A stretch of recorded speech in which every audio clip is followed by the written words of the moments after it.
టీచర్లు కష్టపడి పని చేయాలి. మీరు బాగా పనిచేస్తే నేను రెండోసారి, మూడోసారి సీఎం అవ్వాలనుకుంటున్నాను అని సీఎం రేవంత్ రెడ్డి వ్యాఖ్యానించారు.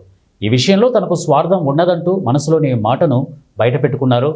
విద్యాశాఖ ఆధ్వర్యంలో హైదరాబాద్లోని శిల్పకళా వేదికలో నిర్వహించిన గురు పూజోత్సవానికి సీఎం రేవంత్ రెడ్డి హాజరయ్యారు.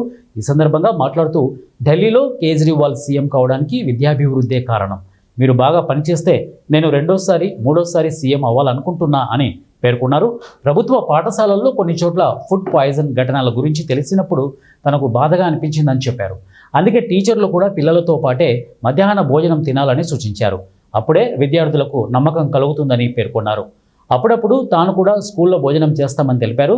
రాష్ట్రంలో 27,000 ప్రభుత్వ పాఠశాలలు ఉంటే విద్యార్థుల సంఖ్య 24 లక్షలు.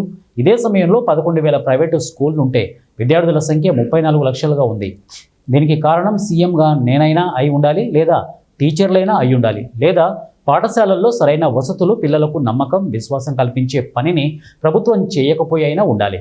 ఇవన్నీ చేసినా వాటిని అమలు చేయడంలో టీచర్ల నిర్లిప్తత అయినా అయి ఉండాలి అని రేవంత్ వ్యాఖ్యానించారు.